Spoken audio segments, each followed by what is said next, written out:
नमस्कार, स्वागत है आपका आवाज समाचार में। मैं हूं आपके साथ दीपाली नंदा। बुलेटिन में सबसे पहले आपको बताएंगे इस वक्त की बड़ी हेडलाइंस।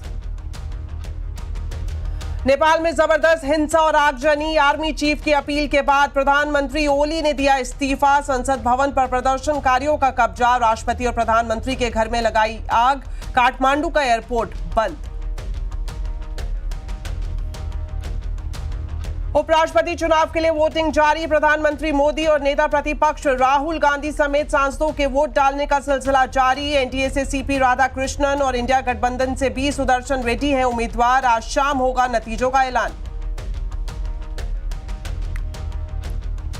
प्रधानमंत्री मोदी ने किया पंजाब और हिमाचल प्रदेश के बाढ़ प्रभावित इलाकों का दौरा। अधिकारियों के साथ की समीक्षा बैठक। बाढ़ प्रभावित लोगों से भी मिले। लोगों की जेब पर भारी पड़ रहा है बाढ़ का असर। फसल खराब होने से दिल्ली एनसीआर में लगभग दोगुने हुए सब्जियों के दाम। पंजाब हिमाचल से होती है 40% सब्जियों की सप्लाई। यमुना किनारे उगने वाली सब्जियां भी हुई खराब।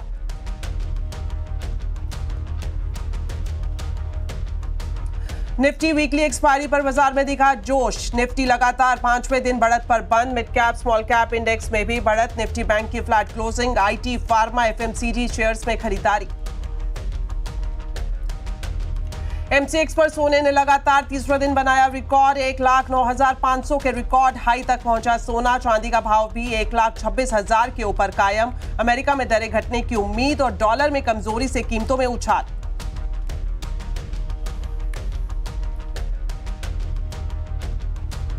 बुलेटिन में सबसे पहले बात करेंगे नेपाल की।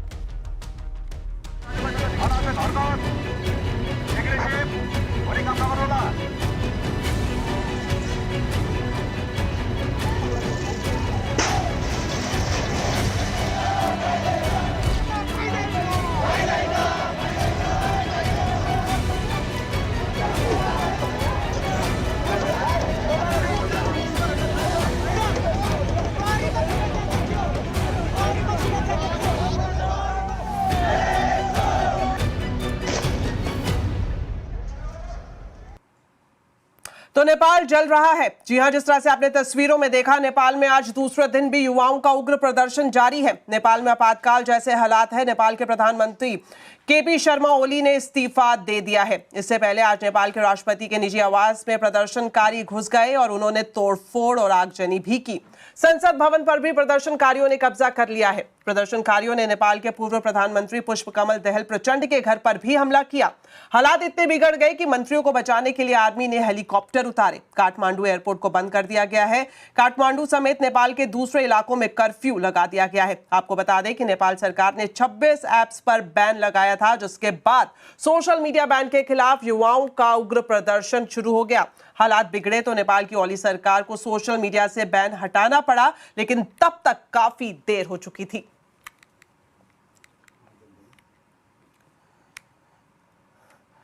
चलिए बढ़ते हैं आगे और बात करते हैं पंजाब और हिमाचल की। और यहां पर जो बाढ़ और बारिश का कहर है लगातार बढ़ रहा है। बर्बादी का मंजर पहाड़ से लेकर मैदान तक नजर आ रहा है। आज प्रधानमंत्री नरेंद्र मोदी पंजाब और हिमाचल प्रदेश के बाढ़ प्रभावित क्षेत्रों के दौरे पर हैं। प्रधानमंत्री ने हेलीकॉप्टर से कुल्लू, मंडी, चंबा में हुए नुकसान का हवाई सर्वेक्षण किया।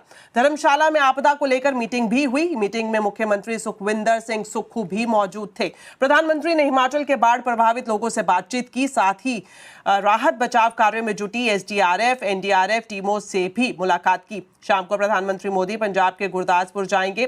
यहां भी वो बाढ़ से प्रभावित लोगों से मुलाकात करेंगे। आपको बता दें कि पंजाब के सभी 23 जिले बाढ़ की मार झेल रहे हैं और लगभग 4 लाख लोग बाढ़ से प्रभावित है। इधर हिमाचल में 47 जगह पर बादल फटने की घटनाएं आई हैं। राज्य में जगह जगह लैंडस्लाइड की घटनाएं भी देखने को मिली हैं। तो उत्तर भारत के कई राज्यों में आई बाढ़ का असर दिल्ली के लोगों की जेब पर पड़ रहा है, जहां फसलें बर्बाद होने की वजह से सब्जियों के दाम लगभग दुगने हो गए हैं। टमाटर, प्याज, भिंडी, लौकी जैसी रोजमर्रा की सब्जियां आम आदमी की पहुंच से बाहर होती जा रही हैं। सब्जियों के बढ़ते दामों में कब तक कमी आएगी, बता रहे हैं असीम मनचंदा। इस वक्त उत्तर भारत के कई राज्यों में भारी बारिश हो रही है। हिमाचल और पंजाब जैसे राज्यों के अंदर इस वक्त बाढ़ आई हुई है, यमुना अपने पूरे अफान पर है। इसका असर दिल्ली एनसीआर में आने वाली सब्जियों के ऊपर पड़ा है। हिमाचल और पंजाब से दिल्ली एनसीआर में करीबन 40% सब्जियों की सप्लाई होती है। यमुना किनारे भी बहुत सारी सब्जियां उगाई जाती हैं जिसकी सप्लाई दिल्ली के अंदर होती है, लेकिन अब ये सप्लाई ऑलमोस्ट बंद हो गई है, जिसका असर सब्जियों के दामों पर पड़ा है। पिछले एक हफ्ते के अंदर दाम लगभग दोगुने हो गए हैं। सबसे पहले मैं बंद गोभी की बात करूं, ये आज मार्केट में 80 रुपए किलो बिक रही है। बैंगन भी सेम 80 रुपए किलो, करेला 80 रुपए किलो, शिमला मिर्च 140 रुपए किलो और उसके साथ साथ घिया जैसी सब्जी आपको 60 रुपए किलो के आसपास मिलेगी। गोभी अगर आप खाना चाहते हैं तो गोभी 140 रुपए किलो मिल रही है। हालांकि थोड़ी सी राहत की बात है कि टमाटर, प्याज और आलू अभी सस्ते हैं, लेकिन बाकी सारी सब्जियां अब धीरे धीरे महंगी हो रही हैं। अभी बारिश काफ़ी हो चुकी है जिसकी वजह से फसल पूरी तरह से बर्बाद हो गई है, तो अभी नई फसल आने में थोड़ा सा टाइम लगेगा। तो अगले 1 से 2 महीने के अंदर आपको सब्जियों के दामों पर किसी भी तरह की राहत नहीं मिलेगी। सब्जियों के दाम आगे भी बढ़ते रहेंगे। यही बता दूं कि दिल्ली में भी काफ़ी सारी सप्लाई होती थी जो कि यमुना किनारे होती थी, वहाँ भी हमें बाढ़ का आलम देखने को मिला। हिमाचल और पंजाब में भी इस वक्त भारी बाढ़ है, वहाँ भी काफ़ी फसल खराब हुई है। तो अभी फिलहाल कोई भी राहत मिलने की उम्मीद नहीं है। असीम मनचंदा, CNBC आवाज, दिल्ली। तो खबरों में आगे बढ़ने से पहले आपको शेयर मार्केट का पूरा अपडेट बता देते हैं। निफ्टी वीकली एक्सपायरी पर बाजार का जोश हाई रहा। निफ्टी लगातार 5वें दिन बढ़त पर बंद हुआ। सेंसेक्स ने सभी 314 पॉइंट की छलांग लगाई। Mid cap small cap index बढ़त पर बंद हुए। पूरी जानकारी बता रही हैं कंचन नौटियाल। तो हफ्ते का दूसरा कारोबारी दिन, अगर आज के सत्र की बात करी जाए तो डेफिनेटली आज भी बाजार ने अच्छा खासा संभलने की जो है वो कोशिश की है। निफ्टी करीब 24,860 के लेवल पे, यानी कि 24,800 का जो मेजर लेवल है उसको पार करके बंद हुआ है। बैंक निफ्टी हालांकि थोड़ा सा लगाट बना है, लेकिन मिड कैप और स्मॉल कैप में भी वापस एक रिवाइवल आता हुआ दिखाई दिया है। इस टाइम पे अगर स्टॉक स्पेसिफिक एक्शन की बात करी जाए तो आइए देखते हैं कि निफ्टी के बढ़ने वाले शेयर्स कौन से हैं। इन्फोसिस बायबैक की खबर के बाद यहाँ पे अच्छी खासी तेजी। डॉक्टर रेड्डी, विप्रो, अडानी पोर्ट्स में भी अच्छा खासा इजाफा। इनफैक्ट पूरे ही आईटी पैक में आज अच्छी खासी रौनक जो है वो बनी हुई थी।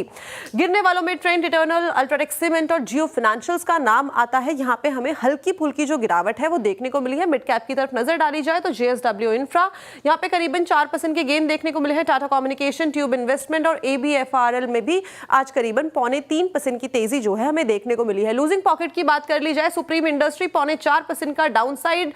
पेटीएम की बात करी जाए तो यहाँ पे देखिए यूपीआई पेमेंट्स में काफी बड़ा डेंट लगा है, बिकॉज जो गेमिंग इंडस्ट्री है उसमें ब्लैंकेट बैन के चक्कर में ये इंपैक्ट आया है। नायका और डिलीवरी ने आज जो परफॉर्मेंस है वो थोड़ा सा बेयर साइड में दिया है, लेकिन ऑल ओवर अगर मार्केट की बात करी जाए तो इन ग्रीन जाके बंद हुआ है। तो आज बाजार में आईटी कंपनियों का बोलबाला रहा। दरअसल इन्फोसिस बायबैक की खबर ने पूरे आईटी सेक्टर में जान डाल दी। तो बाजार क्यों खुश है और क्या है बायबैक की डिटेल्स बता रहे हैं यतिन मोता। सबसे पहले अगर हम बात करें इन्फोसिस की तो 3 साल के ब्रेक के बाद अब इन्फोसिस का बोर्ड परसों यानी सितंबर 11 को बायबैक के बारे में विचार करेगा। मोस्ट प्रॉब्ली अगर हम बायबैक की बात करें तो पिछले 3-4 बार जब कंपनी ने बायबैक किया है तो उसकी साइज टिपिकली 8-9 हज़ार करोड़ से ज़्यादा की रही है। इनफैक्ट अगर हम बात करें तो अक्टूबर 2022 में जो पिछला बायबैक हुआ था 3 साल पहले, उसमें 1850 के आसपास कंपनी ने बायबैक अनाउंस किया था। इसके पहले 21, 19 और 2017 में कंपनी ने बायबैक्स अनाउंस किए जिसका टिपिकल साइज 8,000, 8,500 करोड़ से लेके 13-14 हज़ार करोड़ तक गया है। Q1 की परिस्थिति की बात करें तो इन्फोसिस के पास आज की डेट में कैश और कैश एक्विवेलेंट्स 45,000 करोड़ से ज़्यादा है। इनफैक्ट एनालिस्ट लोगों के हिसाब से बायबैक की साइज 10,000 करोड़ से 14,000 करोड़ के बीच रह सकती है, क्योंकि टिपिकली 25 से 30% के आसपास इन्फोसिस अपने कैश का इस्तेमाल करता है। और ऑब्वियसली मार्केट प्राइस की बात करें तो 20 से 25% प्रीमियम पे टिपिकली ये बायबैक होता हुआ आपको नजर पड़ता है। ऑब्वियसली सेबी के जो नए अधिनियम है उसके लिए अगर आप देखें तो टेंडर बायबैक रूट के जरिए ही बायबैक अनाउंस हो सकता है। ओपन मार्केट का बायबैक जो है डिसकंटिन्यू कर दिया गया है। क्या होगा शेयर में? ऑब्वियसली आप देख रहे हैं स्टॉक में 4% का सेंटिमेंटल अपटिक है। स्टॉक के वैल्यूएशन को सपोर्ट मिल सकता है, जबकि अगर हम बात करें इन्फोसिस की तो 5 साल के जो एवरेज वैल्यूएशन है उसके नीचे स्टॉक ट्रेड कर रहा है। अगर हम ब्लूमबर्ग के कंसेंसस एस्टिमेट्स की बात करें तो यहाँ काफ़ी अच्छी अपसाइड है, लेकिन कहीं ना कहीं लोगों को लगता है कि कंपनी किस तरीके से आगे जाके M&A में अपना निवेश बढ़ाएगी, आर्टिफिशियल इंटेलिजेंस में निवेश कैसे बढ़ाएगी, तो कैश के आगे जाके यूजेस पे भी अब एनालिस्ट लोगों को लगता है कि चीज़ें अब इंप्रूव हो सकती हैं। जैसे कि मैंने पहले कहा, कंसेंसस टारगेट प्राइस जो है सबसे ज़्यादा वो 2000 के ऊपर है और अगर हम बात करें बड़ा अनुमान, जो एवरेज अनुमान है वो 1740 रुपए के आसपास ब्लूमबर्ग का एस्टिमेट दिखाई दे रहा है, जो करंट मार्केट प्राइस से 20% की अपसाइड आपको दर्शाता है। 12 महीने का फॉरवर्ड पी वैल्यूएशन कंपनी का भी 20 टाइम है, जबकि 5 साल का एवरेज 25 टाइम का पी है। और अगर हम बात करें इस साल के परफॉर्मेंस की, तो इन्फोसिस का शेयर ईयर टू डेट हो या पिछले 12 महीने का परफॉर्मेंस हो, 24 से 25% नीचे ही है। तो इस समय में जब आईटी पे अनिश्चितता है, स्टॉक अंडर परफॉर्म कर रहा है, शायद मैनेजमेंट को लगता है इस वैल्यूएशन पे बायबैक करना ठीक रहेगा। अब बात करेंगे सोने के दाम की, जो लगातार तीसरे दिन रिकॉर्ड ऊंचाई पर पहुंच गए हैं। एमसीएक्स पर दाम 1,09,000 के पार है, तो वहीं कॉमेक्स पर दाम $3700 के करीब है। तो क्या है इस तेजी की वजह, बता रही हैं मनीषा गुप्ता। जी हाँ, अच्छी खासी तेजी यहाँ पर देखने को मिली है। अगर आप इस साल की बात करें तो सोने ने आपको 38% के रिटर्न्स दिए हैं, और अगर हम 12 महीने देखें तो करीबन 42% की तेजी सोना आपको दे चुका है। तो क्लियरली बहुत स्ट्रॉन्ग गेन्स हैं, और पिछले 3 दिनों में लगातार हमने ऑल टाइम हाईज यहाँ पर बनते हुए देखे हैं। भारतीय बाजारों की बात की जाए तो 1,10,000 रुपए प्रति 10 ग्राम के भाव अब यहाँ पर आपको स्पॉट मार्केट में अगर आप सोना लेने जाएंगे तो वहां पर देने होंगे। साथ ही साथ चांदी की अगर बात की जाए तो अंतर्राष्ट्रीय बाजारों में बाहर चाहे ये 14 साल के हाईज पर हो, लेकिन भारतीय बाजारों में यहां पर ये 1.25 लाख प्रति किलो पे है, तो यानी कि ऑल टाइम हाईज यहां पर भी बनते हुए नजर आए हैं। जहां तक फैक्टर्स की बात है कि क्या सपोर्ट कर रहा है, वेल मेजरली तो ये कि आगे जाकर सितंबर में जो यूएस फेड की मीटिंग है वहां पर 25 बेसिस पॉइंट रेट कटौती तो 100% प्रोबेबिलिटी है। 10-20% ये भी प्रोबेबिलिटी है कि शायद 50 बेसिस पॉइंट का भी रेट कट हो जाए। तो 25 बाजार फैक्टर इन कर चुके हैं, जो आप प्राइसेस में देख सकते हैं। दूसरा, सेंट्रल बैंक्स की बाइंग बहुत अच्छी खासी है, ईटीएफ में खरीदारी स्ट्रांग है। फिजिकल बाइंग इन स्तरों पर इन्वेस्टमेंट के तौर पर हमने आते हुए देखी है, तो फिर चाहे वो फैमिली हाउसेज हैं, इंस्टीट्यूशंस हैं, हाई नेटवर्थ इंडिविजुअल्स हैं, वो अब सोने की तरफ अपना ध्यान देने लगे हैं। चाइना में पेंशन फंड्स अब गोल्ड खरीद रहे हैं, सेंट्रल बैंक्स की बाइंग बहुत स्ट्रांग है। तो ये सारे के सारे फायदे हमने आते हुए देखे हैं। और इन एनी केस अनसर्टनिटी है जियोपॉलिटिक्स की, टैरिफ्स की, तो उस सब का फायदा भी हमने यहाँ पर सोने चांदी में आता हुआ देखा है। और इंपॉर्टेंट बात तो ये है कि इतनी ज्यादा तेजी के बाद भी अब यहाँ पर बैंक्स एंड ब्रोकरेजेस को लगता है कि ये तेजी शायद थमेगी नहीं, और बढ़त की एक्सपेक्टेशंस यहाँ से आती हुई। तो 3650 हम कर चुके हैं, 3850 $4,000 पर आउंस के लेवल्स इस साल के अंत में शायद देखने को मिले, ऐसा बैंक्स का मानना है। लाइफ इंश्योरेंस कंपनियों ने अगस्त का डेटा जारी किया है। कैसे रहे आंकड़े, किसने किया बेहतर परफॉर्म, बता रहे हैं सीएनबीसी टीवी 18 के यश जैन। वेल ये कुछ दिनों के बाद हो रहा है कि हम इंश्योरेंस को जीएसटी के अलावा किसी मुद्दे पे बात कर रहे हैं, और वो होगा अगस्त का जो बिज़नेस डेटा आया है। पूरी इंडस्ट्री का अगर डेटा देखा जाए तो काफ़ी वीक रहा है अगस्त के महीने में, पर वो वीक डेटा एक तरफ है, और एक प्लेयर का data axis max life insurance, जो कि max financial services listed entity है, उसका डेटा एक तरफ है। उसकी स्ट्रेंथ जो है अगस्त के महीने में बरकरार है। जो पिछले 5 महीने से हम देखते आए हैं स्ट्रेंथ जो बढ़ती जा रही है, वो अगस्त के महीने में भी बरकरार है। और सबसे अच्छी बात यह है कि एक बहुत स्ट्रॉन्ग बेस पे पिछले 5 महीने पे इतनी स्ट्रेंथ दिखा रहा है। मतलब ऑलरेडी इतना स्ट्रॉन्ग ग्रो किया था पिछले साल यही 5 महीनों में, और हर महीने में उस स्ट्रॉन्ग ग्रोथ पे और स्ट्रॉन्ग ग्रोथ करता हुआ दिखाई दे रहा है। अगर डेटा की बात की जाए तो एक्सिस मैक्स लाइफ इंश्योरेंस के लिए स्ट्रॉन्गेस्ट ग्रोथ है अगस्त के महीने में, और वीकेस्ट ग्रोथ जो आया है वो है एसबीआई लाइफ इंश्योरेंस के लिए।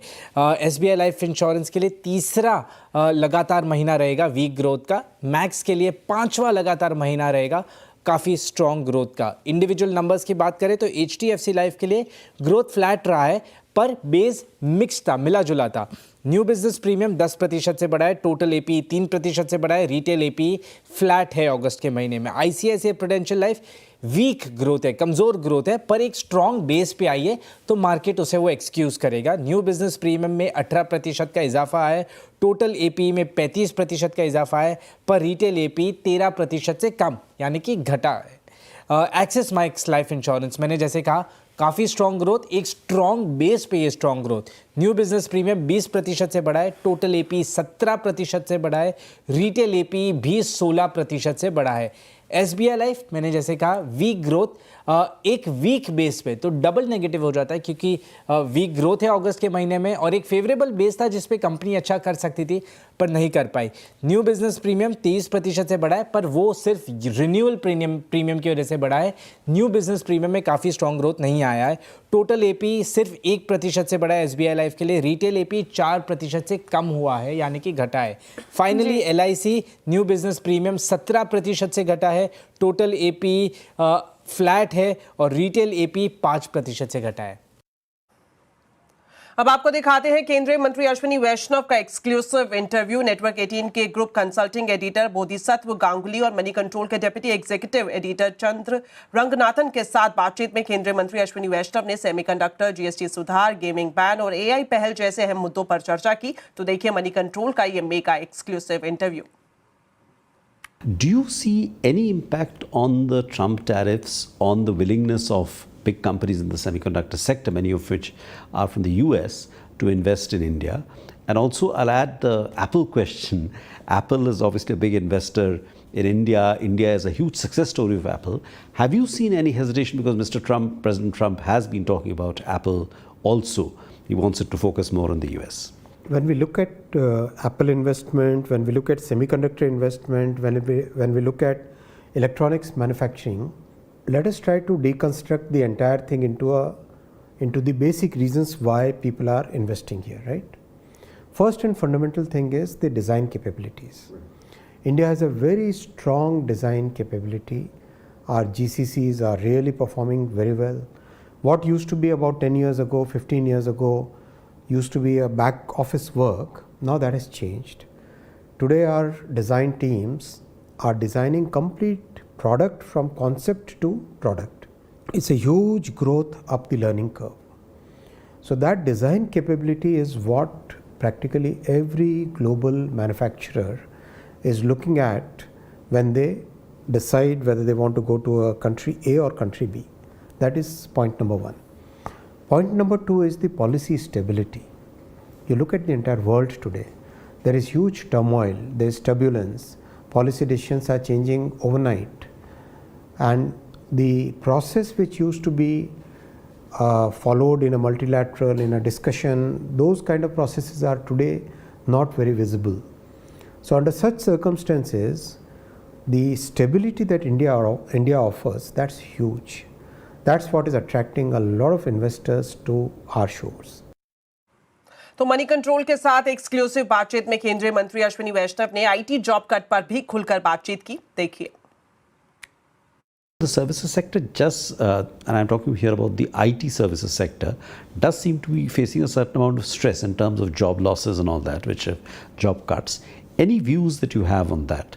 Definitely we are very closely consulting the industry and talking to them and making sure that whatever skills, upskilling and the change in skills which are required, adapting to the new world, every year the technology is changing, the geo-technical and geopolitical and all those dynamic situations which are there. From our side, we have said that whatever support the industry needs, we are there to be with you. For example, NASSCOM and us, we developed the Future Skills Program, which has helped more than 1 million people, or let me not put that number exact there, but a very large number of working professionals in the IT industry. They have been able to upskill, they are able to adapt to the changing technologies because of that Future Skills Program.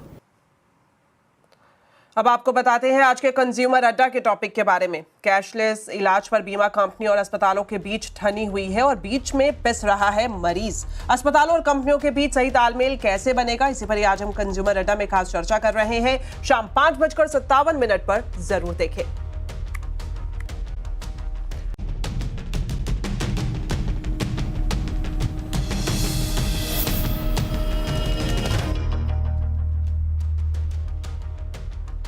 Break के बाद आपका स्वागत है। एक और अहम खबर आपको बता दें, वोडाफोन आइडिया ने AGR मामले में एक बार फिर सुप्रीम कोर्ट का दरवाजा खटखटाया है। दरअसल दूरसंचार विभाग ने कंपनी से अतिरिक्त 2774 करोड़ रुपए का एजीआर देने की मांग की है। कंपनी ने सुप्रीम कोर्ट से दोबारा एजीआर रिकैलकुलेट करने की मांग रखी है। डिटेल्स के लिए अब सीधा जुड़ गए हैं हमारे साथ संवाददाता असीम मनचंदा। तो असीम, आपसे जानना चाहेंगे एक बार फिर, जिस तरह से हम दर्शकों को खबर बता रहे थे, वोडाफोन आइडिया का जो एजीआर मामला है वो सुप्रीम कोर्ट तक पहुंचा है, क्या है पूरी जानकारी बताएं। देखिए, एजीआर मामले में सरकार ने वोडाफोन आइडिया को 4 साल का मोरेटोरियम दिया था। वो मोरेटोरियम 31 मार्च 2026 को खत्म हो रहा है और उसके बाद कंपनी को ये सारी किस्तें चुकानी है। लेकिन अभी तक इसका फाइनल कैलकुलेशन नहीं हुआ था कि कितना इनको अमाउंट चुकाना है। तो अब दूरसंचार विभाग ने इसका फाइनल कैलकुलेशन करके कंपनी के सामने रखा है। कंपनी से सरकार ने 2018-19 तक के लिए अतिरिक्त 2774 करोड़ रुपए की मांग कंपनी के सामने रखी है। तो इसको लेकर के जो वोडाफोन आइडिया है उसने एक बार फिर से सुप्रीम कोर्ट का दरवाजा खटखटाया। सुप्रीम कोर्ट से मांग की है कि ये जो कैलकुलेशंस की गई हैं इसमें कई चीजें 2 बार जोड़ी गई हैं, इसका रिकॉन्सिलेशन होना काफी जरूरी है। कई सारे वाउचर्स को 2 बार कैलकुलेट किया गया। तो सुप्रीम कोर्ट में उसने ये मांग रखी कि हमारे जो 2016-17 से पहले के जितने भी हमारे कैलकुलेशंस है उसको दोबारा से किया जाए। ये याचिका रिट पिटीशन सुप्रीम कोर्ट में वोडाफोन आइडिया ने आज दाखिल की है। जल्दी सुप्रीम कोर्ट इस मामले की सुनवाई करेगा। जी शुक्रिया असीम इस पूरी जानकारी के लिए। चलिए बढ़ते हैं आगे और अब आपको नए उपराष्ट्रपति के चुनाव से जुड़ा हर एक अपडेट बताते हैं। आज प्रधानमंत्री नरेंद्र मोदी, गृह मंत्री अमित शाह, स्वास्थ्य मंत्री जेपी नड्डा, सोनिया गांधी, राहुल गांधी, अखिलेश यादव समेत संसद के दोनों सदनों के सांसदों ने वोट डाले। इस चुनाव में एनडीए के साझा उम्मीदवार के तौर पर सीपी राधाकृष्णन और इंडिया ब्लॉक की तरफ से जस्टिस बी सुदर्शन रेड्डी उम्मीदवार है। संसद के दोनों सदनों में इस वक्त कुल मिलाकर 782 सांसद हैं। इसमें लोकसभा के 543 और राज्यसभा के 233 चुने हुए सांसद और लोकसभा के 12 मनोनीत सांसद शामिल हैं। साथ ही आपको बता दें, लोकसभा में 1 और राज्यसभा में 6 सांसदों की सीटें खाली हैं। इस चुनाव में सांसद उम्मीदवारों को वरीयता क्रम के हिसाब से वोट डालने दिया जा रहा है। जीतने वाले उम्मीदवार को कुल वोटों के आदेश से 1 से ज्यादा वोट जरूरी होते हैं। चूंकि सिर्फ 2 उम्मीदवार मैदान में हैं, इसलिए मतगणना के पहले दौर में ही जीत हार का फैसला हो जाएगा। आपको ये भी बता दें, जगदीप धनखड़ के इस्तीफा देने के बाद 21 जुलाई को उपराष्ट्रपति का पद खाली हो गया था। संख्या बल के हिसाब से एनडीए उम्मीदवार की जीत तय मानी जा रही है। एनडीए ने आज रात को जीत की खुशी में डिनर का भी आयोजन किया है।